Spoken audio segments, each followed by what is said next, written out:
Hi there, and welcome to this week's Wellbeing Wednesday. This week, I wanted to talk to you about ovarian cancer because March is Ovarian Cancer Awareness Month. It's a cancer very close to my heart because 7 years ago tomorrow, my mother lost her battle against ovarian cancer. And it affected me, as the loss of anyone who's lost their mother will know. But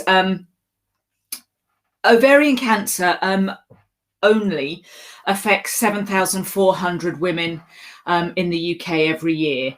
But not enough is known about it.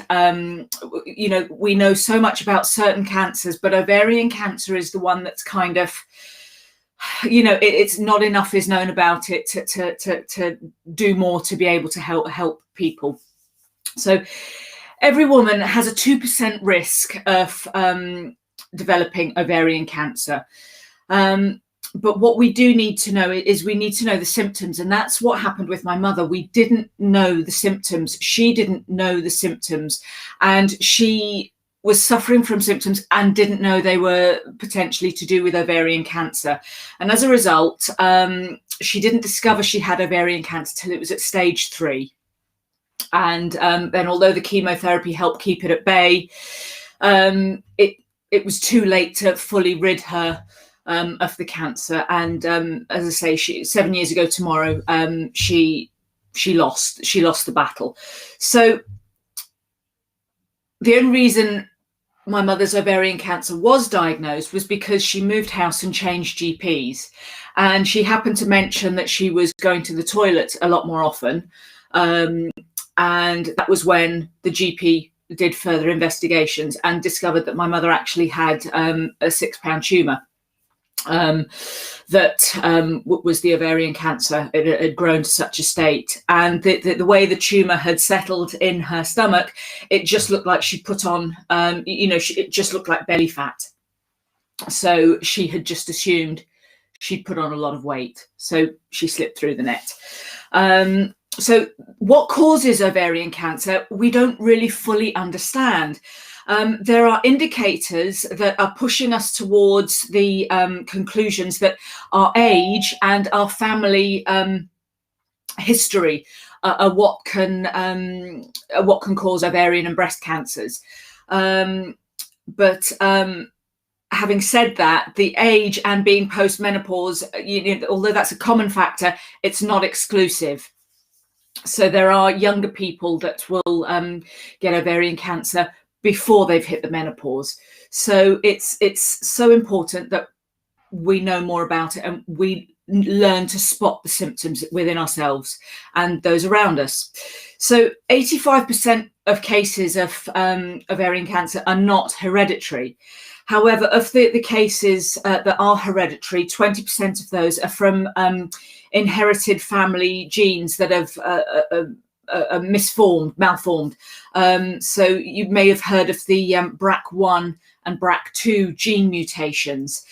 These are the most common ones, but they're kind of, you may, as I'm saying them, you may think, oh, yeah, I've heard of those. And that's because Angelina Jolie went and was tested because there was a history of certain cancers in her family. She went and had herself tested and discovered that she actually had the BRCA1 and BRCA2 mutations. And as a result, her action was to have a hysterectomy and to have breast removal to ensure she couldn't develop ovarian cancer. That is an option, but it's extreme, and those aren't the only mutations. So, but that's why everyone's heard of the BRCA1 and the BRCA2 mutations. So other factors that put us more at risk of ovarian cancer, we are slightly more at risk if we're overweight. And when I say we, I'm meaning women. This is only going to affect women. So yes, there's a slight increase in likelihood if we're overweight. There's a slight increase of developing ovarian cancer if we have used talcum powder. I do believe that was a link with my mother. She'd always used talcum powder. and there had been no cases of hereditary from her family. So I do believe that that's a link for my mother. But so talcum powder, and also if we're on HRT for more than 5 years, that can also increase our risk of ovarian cancer by 40%. And that seems like a lot, but when you look at the total number of people on HRT and the numbers of ovarian cancer diagnosed every year, it's actually 1 in 1,000. So it's something you should discuss with your GP before just blankly ruling out HRT, because for some women it is essential, and other women it's not so essential. So it's something not to dismiss it because I'm going to get ovarian cancer. It's something to talk properly about with your GP. Endometriosis is also showing a potential link. Again, not everyone, but there is a possibility, a slightly raised link there. And smoking, and there is a link between smoking and all cancers, but ovarian cancer, and also there's an increased risk with diabetes and ovarian cancer. So those are things to be wary of when you're, well, in the ways of finding out more about ovarian cancer. So now the symptoms. You need to be aware of the symptoms. As I said earlier, my mother's symptoms were not noticed, and I'll mention them as we go through, but know the symptoms and bear them in mind. So the most common symptoms are persistent bloating, and not bloating that comes and goes. So my mother's tumor had obviously given her a big stomach, and turns out it was the tumor, but she just thought it was from eating, and that bloating feeling because of the way she was eating, she just it was just kind of like, well, that's the way I feel, it's because I eat, so also loss of appetite. If you're never hungry, and if when you do eat, you're not eating very much before you're full and you can't eat anymore, that's also a sign. And also pelvic and abdominal pain can be symptoms. And what gave what triggered my mother's new GP was the fact she mentioned the fact she was needing to go to the toilet a lot. And and I'm meaning the need to go and have a wee like that. Normally, if we need to, if we're drinking water through the day, we can feel, oh, I'm going to need to go to the toilet in a bit, or oh yeah, I'll go to the toilet now because I can feel in the next hour I might need to go. So we're not talking about that gradual feeling of needing to go to the toilet. We're needing to go to the loo now, instant.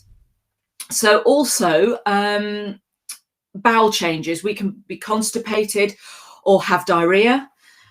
We can suffer from extreme fatigue. We can really be exhausted. Now, again, my mother was tired for a long time, and we assumed it was because she was caring for my father. She was pushing 80. We assumed it was age related, and now we know it wasn't. Unexplained weight loss. If suddenly, there's no change in your lifestyle and suddenly you're losing weight, that's something to be aware of. And if you have already gone through the menopause, if there's any bleeding, that's also a sign, and you should go straight through and see your GP.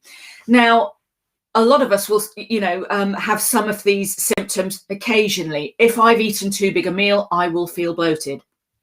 If I'm not feeling very well, I will not really want to eat very much. If you have a urinary tract infection, you're going to need to go to the toilet all the time. So these symptoms don't always mean ovarian cancer, but if you're having them continuously, more than 12 times a month, please go and see your GP. It's probably nothing. It's probably something with similar symptoms, but just go and make sure. If those symptoms are always there, or if they're new, just go and get your checked out. Go and get yourself checked out. The probability, as I say, is it's nothing serious, but don't assume. Get it checked. So is there anything you can do to help yourself against ovarian cancer? Not really in the bigger scheme of things, but you can get yourself into a different health perspective so that if any of these symptoms come along, you're aware they're new feelings. So if you're eating the right things and you have a good nutritious diet, you won't be feeling bloated unless you've had a one-off meal. But if you are, if you're in that place of gut health and suddenly you start to feel bloated, that's not right. If you're in a place of good gut health, you usually have lots of energy. Whereas if that changes, again, you're aware, hang on, I'm usually full of energy and nothing's changed about what I'm doing. So that sends off a little, oh, hang on, I should go and check it out. So it's, if suddenly, if you're living the way you normally live and you suddenly lose weight, then that's, again, time to go and check it out. So for me, I just want to make sure people know what those symptoms are. And obviously it's great, it's best if you can keep yourself healthy, because that also helps keep the obesity and potentially the diabetes at bay, which puts you at more risk. But if you're in a place of health, these symptoms are going to stand out more for you, as, oh, hang on, I need to go and get myself checked out. So those are the basic symptoms, the main symptoms of ovarian cancer.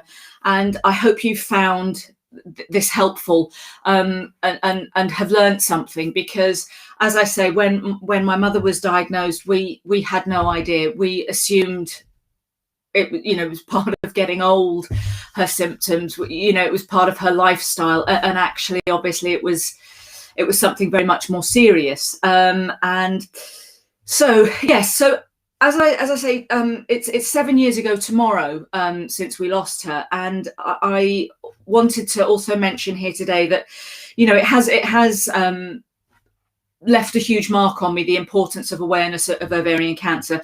And I would like to share with you that on the 1st of August this year, I am going to be running the London Landmarks Half Marathon to raise funds for the Cancer Target Ovarian Cancer, which fundraises